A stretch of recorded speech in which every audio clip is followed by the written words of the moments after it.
Wow. Hey, everybody.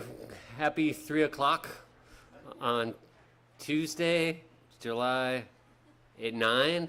And it's great to see all of you here on this warm afternoon. Doesn't this breeze kind of feel good? It feels really nice. I hope you all have water, and thanks for coming to the first Craft Talk. All of these intrepid travelers have just returned from the tree talk, learning, and you should identify some of them and ask them what they learned about the trees here at Wallowa Lake Lodge.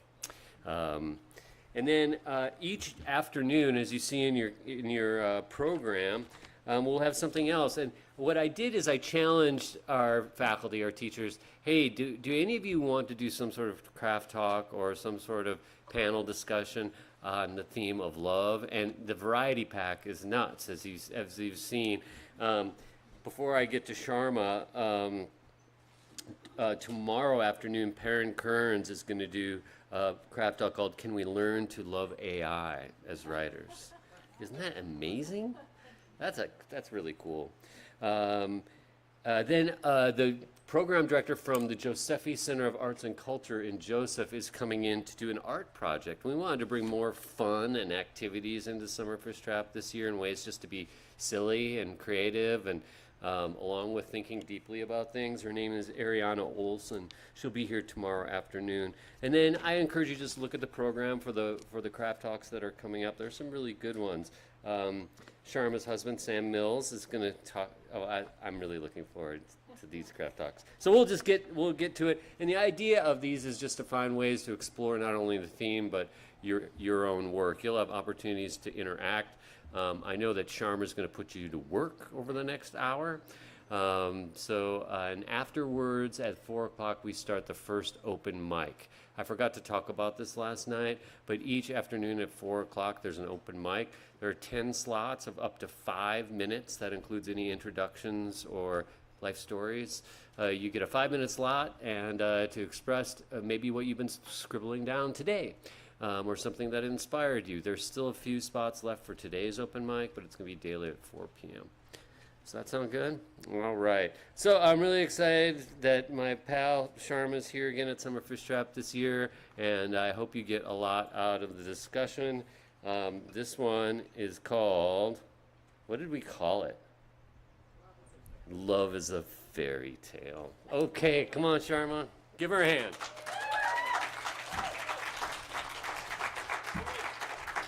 Yay! Hi, fish trappers. I hope you're having so much fun already in the beautiful Wallowas. Fishtrap is so magical for me. I'm so excited I was invited back here. And I really love that the theme this year is love. I thought Kim Stafford's reading was so phenomenal last night. I choked up when he was reading about his son, thinking of my son, who's now 6 feet tall. It just is always so moving being here, and I'm so happy to be in community with all of you. I'm a novelist. I write short stories. I write a lot of monstery things. Whoops. And I write a lot of fairy tale-esque things. I like to blend genres. I do that pretty constantly in my work. Sometimes I even dabble in straight realism, but I usually like the metaphorical, the weird. So we're going to get into a little bit of that today. I work as the writing education specialist for the Spokane Public Library, and I meet with writers day in and day out there. I work with the unhoused population there. There are amazing writers in that community. I work with teenagers. I work with adults who are older and have never written a word and really want to put their story down on paper. Any of you that wants to be in touch with me, please grab me. I will give you my business card. You can email me whenever. So just want you to know that. Mike had asked me to give a craft talk on love, and he thought maybe I would do like monster love because I have written novels filled with monsters in them, and I really do love the mythological. But alongside the mythological, which was really my gateway into storytelling when I was a girl, Greek mythology, my other major gateway were the stories of Hans Christian Andersen. And I'm currently writing a novel about Hans Christian Andersen this year. So, and I may read an excerpt from it, or maybe not, it's a little long.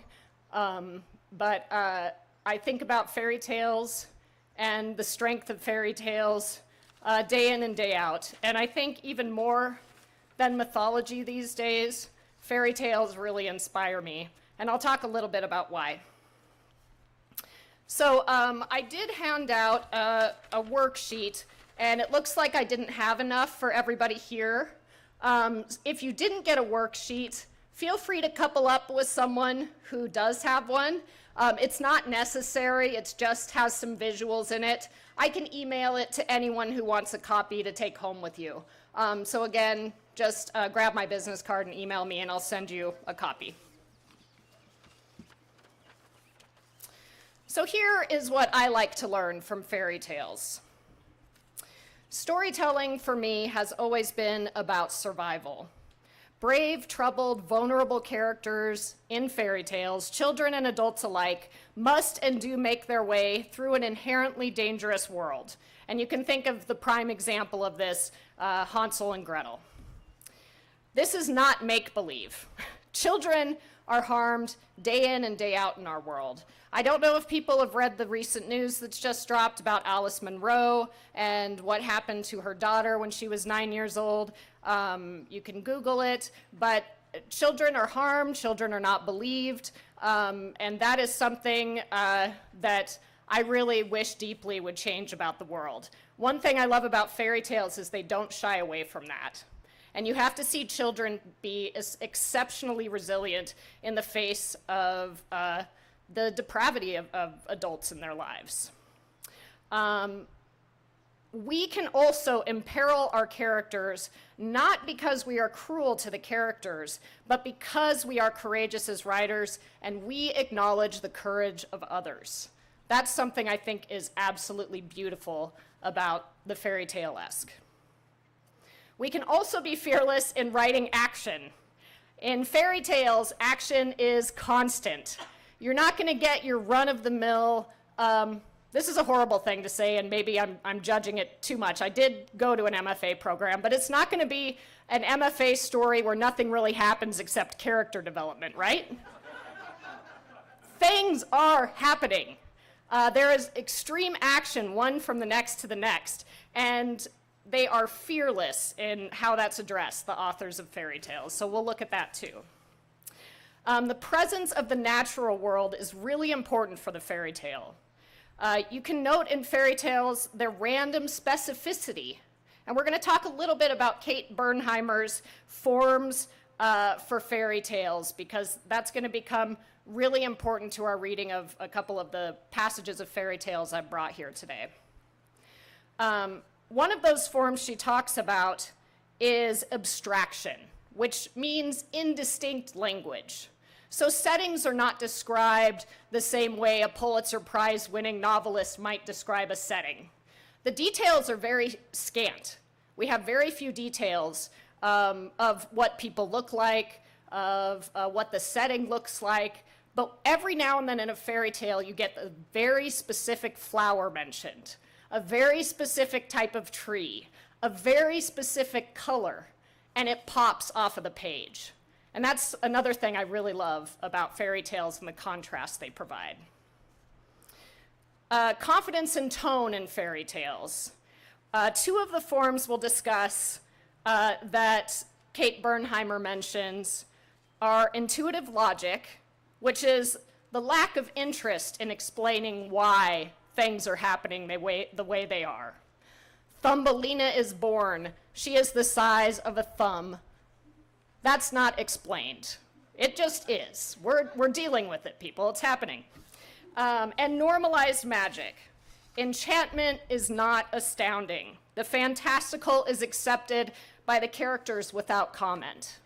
A lot of times when I work with incorporating the fantastical and the fairy tale-esque into storytelling with writers, sometimes they'll have a character they'll see, for example, a dragon emerge from behind a rock, and they'll think, What the heck? This is New York City. What is a dragon doing in the middle of Manhattan? And you don't have to do that in a fairy tale. The dragon can appear, and the character just immediately starts talking to the dragon, and there's just this healthy, confident back and forth that occurs. So we can get really inspired by the confidence of the narration of fairy tales. The other thing I love learning from fairy tales is that we are taught to establish the rules of the normalized magic right away. There are other writers that experiment with this. Kelly Link, who calls this sort of logic night logic. I love that term. And Marie-Helene Bertino calls this breaking the rules of physics in our fiction. It shows from the very first lines that the rules of our day-to-day lives, our pedestrian lives, do not apply within this particular story. It lets the reader know right away, we have emerged elsewhere. We are starting this story in a more fantastical place. I love the repetition in fairy tales. I think a lot of poets that are here can appreciate this. I love when fiction uses repetition. I think repetition can bring power to the story, and fairy tales do this as well in a beautiful way. And what I always talk to people about when they're honing their craft is the phrase music and clarity, which Matt Bell uses. And that's something we just always want to take into consideration while we're working on our prose. We want the music and the sound to be there, but we don't want to interrupt the clear message that we're trying to convey. So you always want to have that first and foremost in your prose, the music there, the clarity. So in her essay, Fairy Tale is Form, Form is Fairy Tale, which was published in a great anthology on writing by Tin House some years ago, Kate Bernheimer talks about the 4 elements of form for any fairy tale. Number 1 is flatness, which I mentioned. Actually, I don't think I mentioned flatness yet. Flatness is the emotional simplicity of characters. We're not going to do a deep dive New Yorker style fiction character development with the people appearing in fairy tales. They are immediate for us. We don't know their backstory, usually. Or if we do, the backstory is part of the story. A child was born and stolen from her parents by an ogre.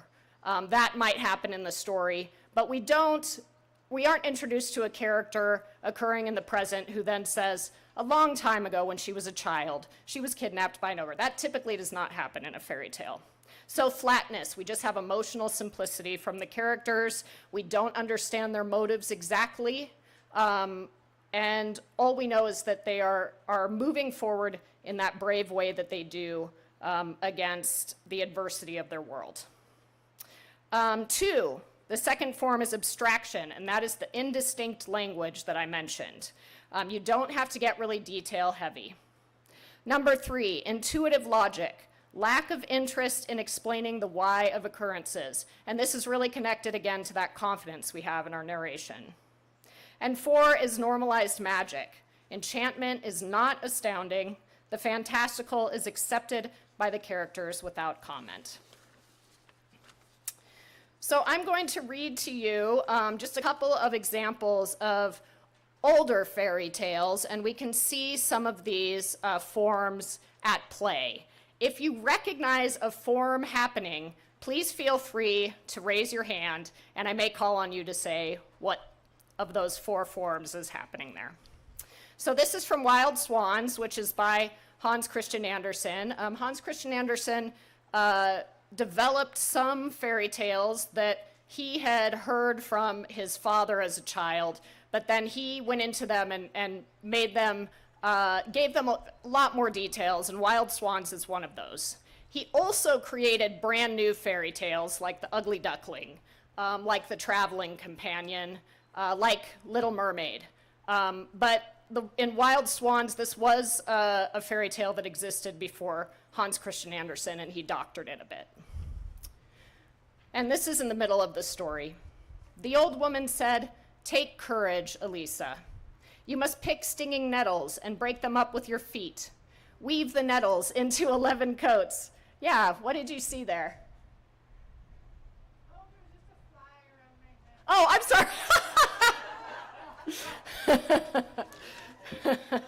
And there we have the natural world arriving in our story. You must pick stinging nettles, and I love that. There's that specificity within the abstract language. Did you have? Okay, awesome. Weave the nettles into 11 coats. When you put the coats on your brothers, they will be freed from the evil spell. And I should have summarized, if you aren't familiar with wild swans, at the start of the story, her brothers are cursed by her father's new wife, who is now the queen, into becoming swans. And they turn back into princes in the evening, but every morning they become swans again. The old woman is telling Elisa, of course, how she can help her brothers. But the hardest part is this: you must work without speaking, for if you speak before the coats are finished, your brothers will not live to become human again. Elisa woke immediately to find a nettle in her hand. She ran out to the fields to gather more nettles, which stung her delicate fingers. But she would not stop until she had gathered enough to make the coats. So right there we have that bravery we were talking about, someone willing to do an extremely difficult task. And we understand very swiftly what is at stake for the character, what will happen to her if she does not achieve this. Does anybody know? Yeah. Well, I was going to ask you the explanation of the spell and what needs to happen. Would that qualify as intuitive logic? Yes, I think so. Yes, totally. Yes. So there's intuitive logic happening there as a form, right? These are the specific things you need to do. Why will these work? It doesn't matter. Don't worry about it. It will work. Yeah. And we understand what's at stake because what will happen to her brothers? Yes.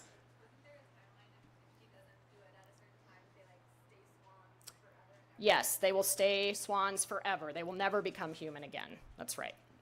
And we know what the protagonist clearly desires. And at the front of the worksheet, it has kind of a very basic description of character's desire as plot arc, which is something I think about a lot. I think if you're ever struggling with a story you're writing, you can look at the desire of your character and say, what is it that a character wants right now? There are just some small graphics here kind of describing that process. And I know we have to kind of move fast here, so let's see. So I'm going to read one other of the more classic fairy tales, and then we'll move into more modern fairy tales. So this is from the story, The Sister Who Ate Her Brothers, from a book of the same name. And these are great, gruesome, and grim fairy tales from around the world. Both of the examples I brought are from children's books, but I love them and reread them all the time. And this is a story from Korea. I'm just going to read the first paragraph, and then we're going to pop into the second to last page. There once lived a farmer who had 3 sons, but no daughter. His sons brought him joy, but he still wished for a girl. He wished hard. He wished upon the moon. He wished for a daughter at any cost, even if she turned out to be half girl, half fox. 9 months later, the farmer's wife gave birth to a girl with a tuft of orange hair. This baby sniffed at every surface. She dug holes in the garden. She growled at the butterflies. All seemed well. I love this one. So what are we seeing with the forms that are already happening on that very first page? Yeah. Yes, normalized magic is happening for sure. Repetition is happening. Let's see. What did someone say? There's desire right away, right? We are clued into what someone desires, and are they going to get what they want, or are they not going to get what they want? And how does that move the story forward? That's already starting to happen right away here.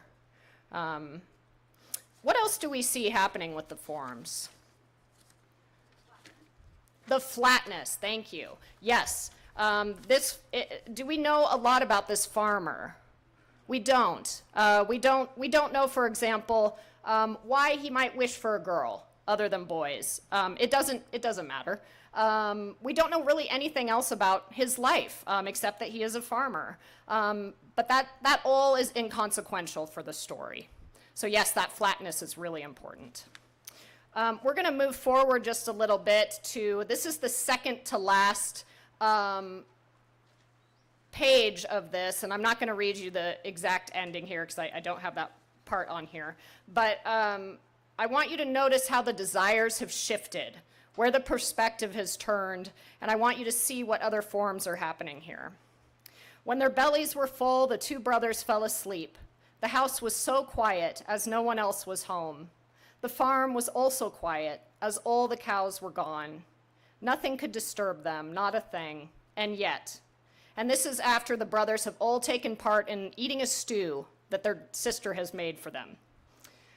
The eldest boy awoke in a panic. His heart was pounding. Something was very, very wrong. He turned his head to the side and felt his skin turn to ice. There was his sister in the form of a fox. She bent over the second brother. His liver was in her hands and there was blood on her chin. In the moonlight behind the sofa, he saw the bones of his parents and youngest brother. The white of their skeletons glowed in the dark. I've been saving you for last, big brother, his little sister laughed. If I eat one more liver, I'll become fully human. I won't be a fox, I'll be a real little girl. The eldest boy ran. His breath heaved in his chest. He ran past the dishes, realizing what had been in the stew. He bolted out of the door, speeding into the silver night. That's a fun one. Let's see. He does not get eaten. Spoiler alert, he does not get eaten. And there's a lot of great intuitive logic at the very end of the story too, where he throws a fork in her pathway and that creates a bramble bush, and he throws something else in her pathway and something else springs from it. That kind of recognizable fairy tale magic that happens that's inexplicable but works to the character's advantage. Almost by their courage alone, they're able to overcome this terrible situation. So what else do we see that we've talked about happening here in the scene? Does anybody see whose desires we're kind of clued into? Yeah. Her desires. Yeah, we know what's at stake for her now. We know what she's battling for. I almost find myself sometimes being like, I'm kind of weirdly rooting for the sister in this story. I think what she's doing is atrocious, but she doesn't want to live this half-life anymore. She wants to be a real human. Yeah. Anyone else? Partly, what the father is willing, compromises, the father is willing to make ends up badly. Yes. The family is punished for this desire the father wants, right? Yeah.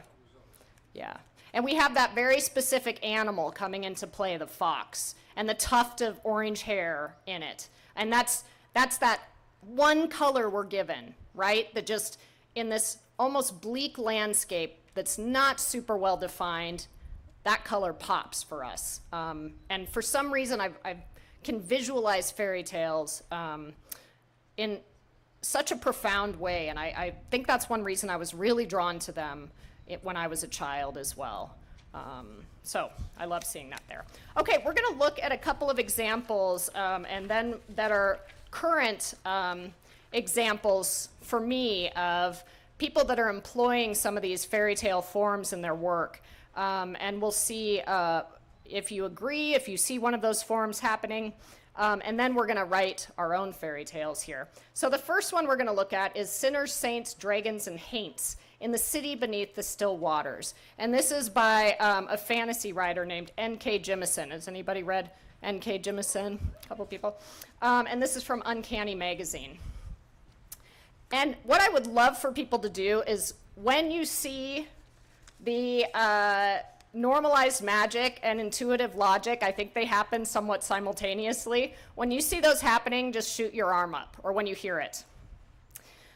The days which bracketed hurricanes were painful in their clarity. Sharp-edged clouds, blue sky hard as a cop's eyes, air so clear that every sound ground at the ear. If a person held still enough, he would feel the slow, unreal descent as all the air for miles around scraped, slipped, slid downhill into the whirlpool maw of the approaching storm. If the streets were silent enough, he would hear his own heartbeat and the crunch of rocks beneath his feet and the utter stillness of the earth as it held its breath for the dunking to come. Tukey listened for a while longer, then hefted the plastic bag a little higher on his shoulder and resumed walking home. A ways behind him, a hulking shadow stayed put. Tukey sat on the porch of his shotgun house, watching the rain fall sideways. A lizard strolled by on the worn dirt strip that passed for a sidewalk, easy as you please, as if there wasn't an inch of water already collected around its paws. It noticed him and stopped. Hey, the lizard said, thank you. Great. Hey, the lizard said, inclining its head to him in a neighborly fashion. Sup, Tukey replied, jerking his chin up in return. So what do you make of this story so far? What do you think is happening here in this story? Yeah.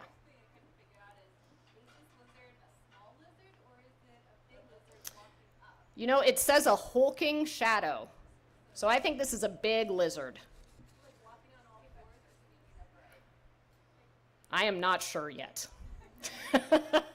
I don't know. That's a great question. Does anybody notice what words are used in the title that could refer to this lizard? A dragon. A dragon. Where are we? Do we know where we are? Do we have some guesses? Yeah, Delilah. New Orleans. Yeah, what does this remind you of? What's happening in this story? Katrina. Yep. A really destructive hurricane. What do you think of lines like blue sky hard as a cop's eyes? We get a sense that maybe cops have not been helping protect people, right? With a line like this? Yep, we're getting a character, we're getting more development into a character than the flatness of a character that's usually provided in a fairy tale. This feels like a close third-person read to me, right? We're close with Tukey here. I love this first paragraph. I think it's really beautiful. And then I love, what is it? What is the form that appears when the lizard, the dragon, appears and says, hey? What forms are we talking about there? Yes. Yes, the fairy tale forms of Kate Bernheimer's, and specifically the normalized magic, right? And the intuitive logic. Does Tukey say, hey, what? A talking lizard, are you kidding me? Like, he does not do that, right? He just, how does he respond? What's up? Yep. It's so great. I love that. Okay, we're going to look at one more, and then we're going to write. Blabbing a lot here. Okay. So I love, I wanted to talk really quickly. I mentioned a picture book that's one of my very favorite. I kind of collect picture books about witches. I just really like witches. I don't know if anybody here has read Phoebe Wall's Little Witch Hazel, but highly recommend if you haven't. It's incredible. This is The Three Witches, which is one of the folk tales from the South that was collected by Zora Neale Hurston and was made into this wonderful picture book. And I just wanted to talk about how fairy tales bring us right into that normalized magic straight away. And this is the first line of this picture book. 3 witches had already eaten a boy and girl's mother and father. So their grandmother took them to live with her far off in the woods. So right away, we know these kids are vulnerable. Something horrible has already befallen them. And we are introduced once again to the just wonderful bravery of children, which is something that is just ongoing in our world.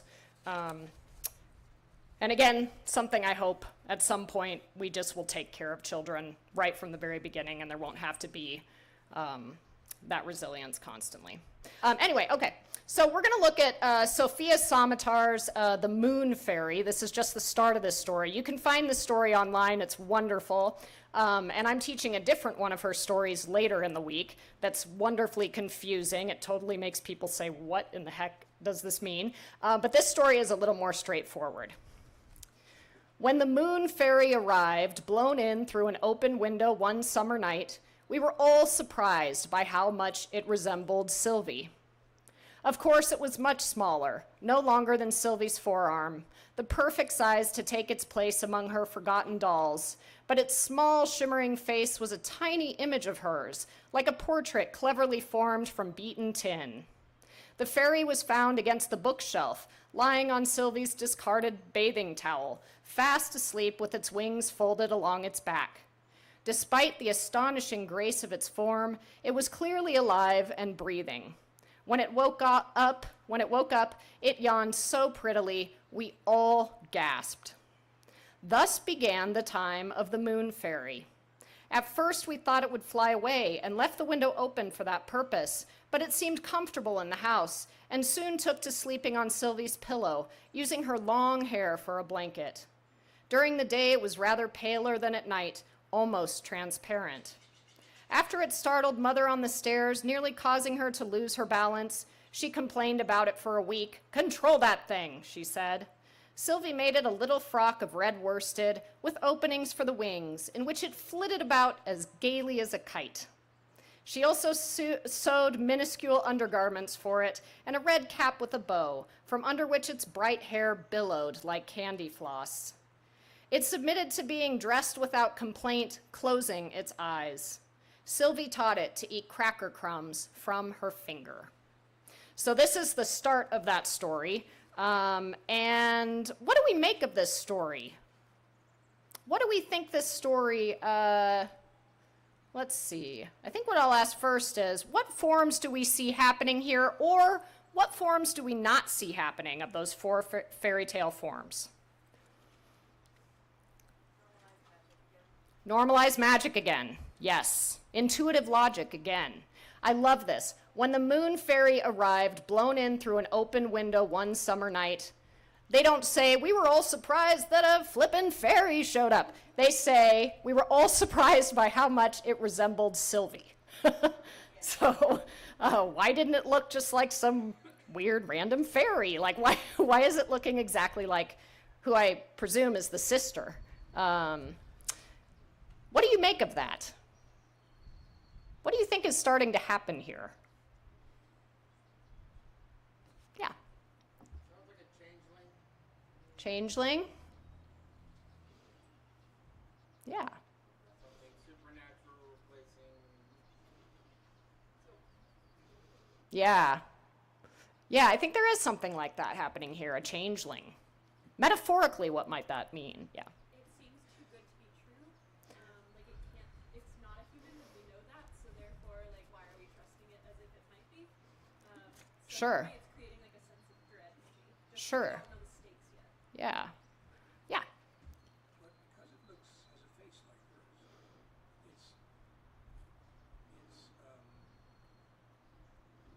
a suggestion, a representation of special abilities of the character. Yeah, maybe some special abilities of the character. Something that makes this character singular, different, not fitting in with the family somehow, right? Anybody? I saw a hand up in the back. Anybody? No? And I do want to note before we start in on, and I think there is a metaphor that's starting to unfold here about the ways Sylvie exists within the family, how that might be changing. I like the term changeling coming in. And what does that mean both for Sylvie and the family at large, their perceptions of her?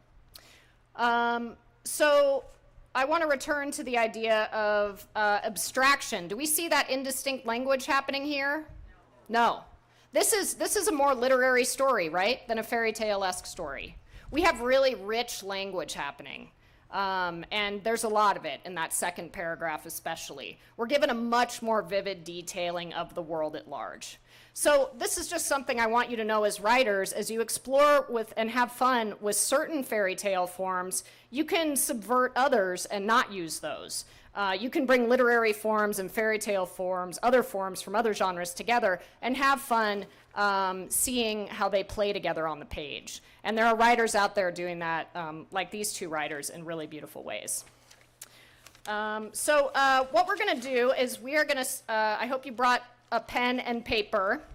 We're going to do a couple of writing prompts. I'm going to give us just 10 minutes for each.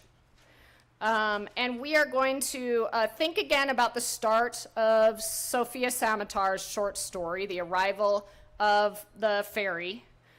Note how the magic arrives right there in the first line. And working with this theme of arrival, imagine a magical item, person, or creature and devise a first line to a story.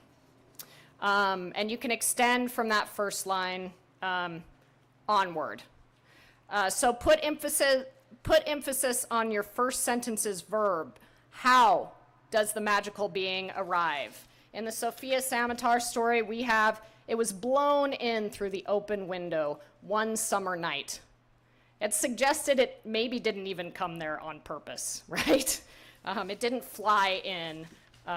It was blown in as if by accident.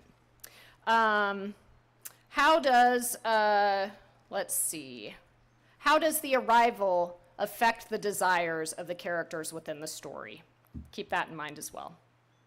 So, and then, yes, so write that first line, develop a little bit from there, and then we'll move on to another fairy tale-esque writing prompt.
Does anybody want to share their first line? Yeah. The fire burned the forest down, and the hollow tree in the wrong shape had always lived was no more. Hollow tree. Great.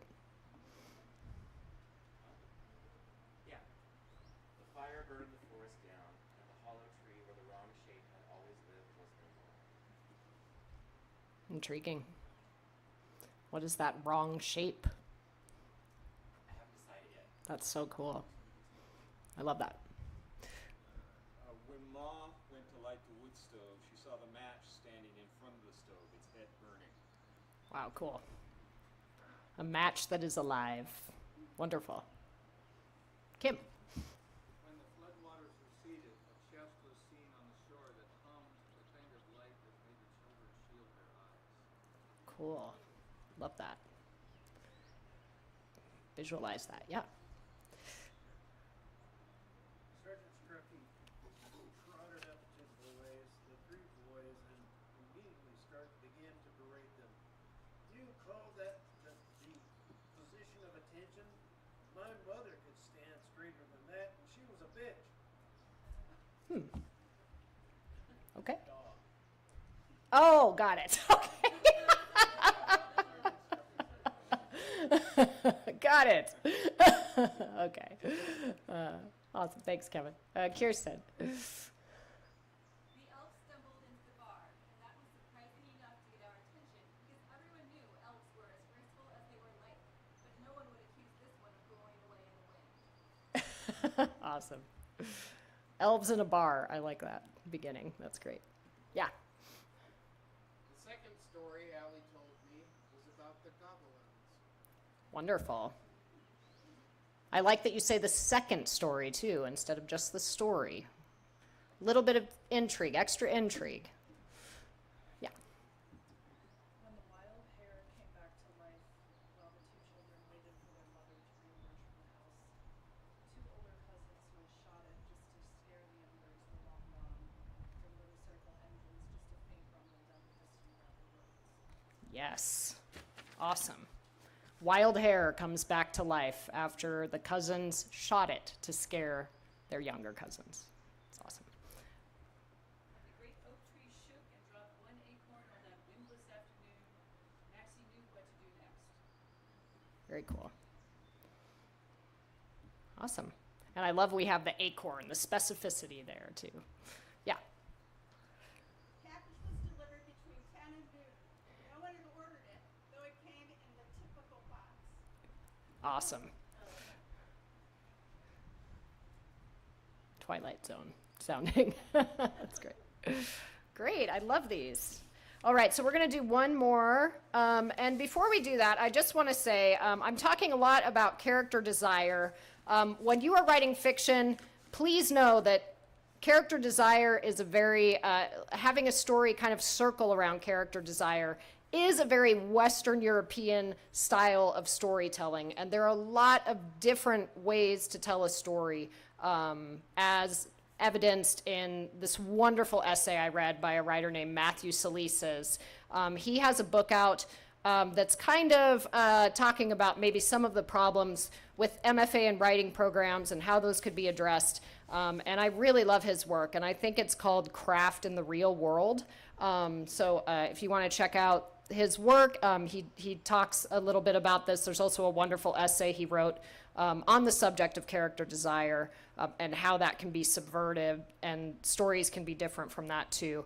So just something to keep in mind. This is a way that I was taught to write. It really helps me in formulating a story, but of course there are myriad modes of storytelling, and you do not have to do what I do. But for me, it helps structure a plot arc to think about what is the character desire at the start of the story? How does that change when it's interrupted by obstacles to that desire? And what happens at the end of the story when that character achieves what they desire or they don't achieve what they desire? How does the character or us as readers change?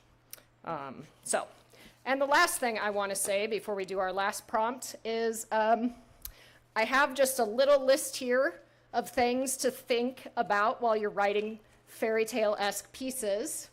Desire, know what your characters desire. Magic, inject magic into your stories right away, maybe even in the first line. Play with fairy tale forms in your own work. Flatness, abstraction, intuitive logic, normalized magic. Music, you want to prioritize that music and clarity I described. consider the repetition, read your work aloud. That's one of the best ways to create really strong prose, is to hear yourself reading it. And courage, as we talked about at the very start. Be courageous in imperiling your characters, in engaging them in action, and be confident in your tone and delivery. That makes a world of difference for writing these fairy tale stories. The last prompt we're going to do is what I call the every story has an afterlife prompt. When I read a book or a short story I love, I frequently feel as a reader that I'm drawn into a future after the lines of the story have ended.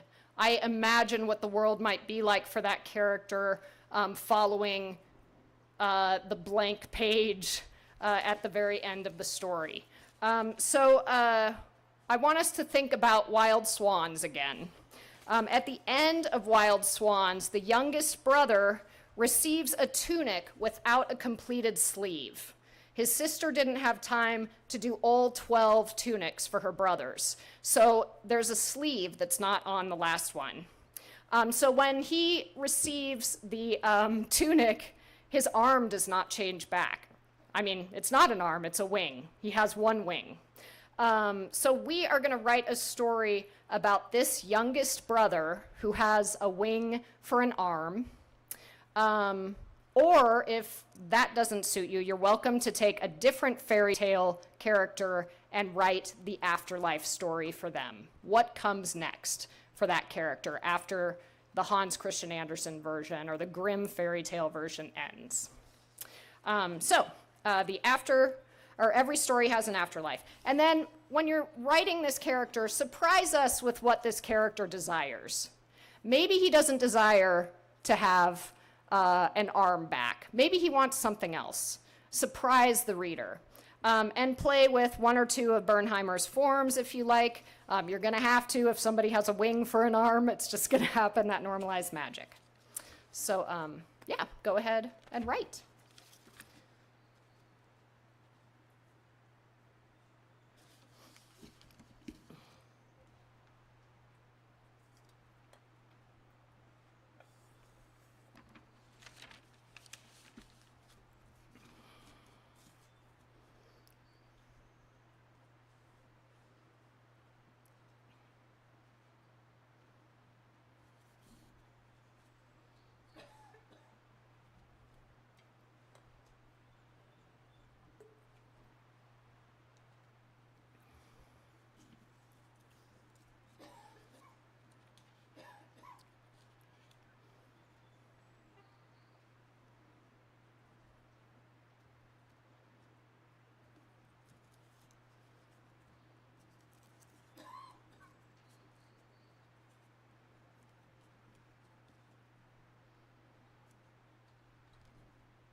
Is there anyone who hasn't shared yet who would like to share the first line of what they wrote?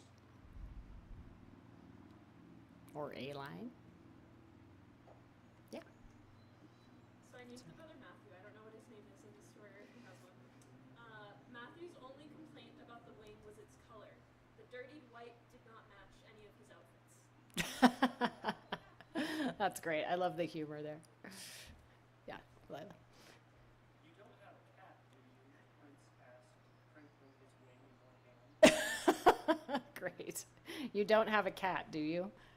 Yeah, that's awesome. A mist descended, so thick there was no light and no sound. Before the thunder began, in a canyon materialized, his rocks were torn, and a river flowed, capturing the mist, and revealing a knight on a warhorse riding the canyon wind toward the dwarf's tiny inn. Cool. Yeah. In the faint light of his bedroom, the little trolls appeared where the ceiling met the floor, 5 in a row, marching, right feet held suspended. They looked like gingerbread men cut from a long sheet of rectangle of paper.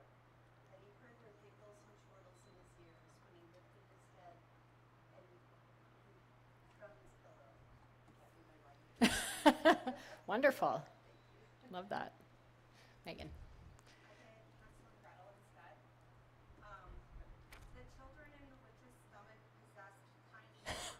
Even though they craved sugar alive, now they wanted salt, fish, long walks without breadcrumbs or destination. Oh, awesome. These are great, everybody. Yeah. A boy with a wing for an arm. As the bear chased him toward the cliff, Peter wondered how strong his one wing would be. He used his one arm to lift him to the wind current his guardian provided. The guardian angel made herself visible and blew a silver sparkle wind to the cliff's edge. Behind it, fire roared and the bear was unable to move beyond the wall of fire. Awesome. Cool. Yes. After a list of things he can't do with one arm. Feathers, he thought. Big flight feathers. Pens. Writing. Could do. If someone would teach him how. Great. All right. Well, go ahead. Neither human nor fowl, and unbalanced at that. He found scissors and rended the tunic balanced and recovered his balance. Wonderful. He was Pegasus of the soil. Oh, cool. Yeah. Love that.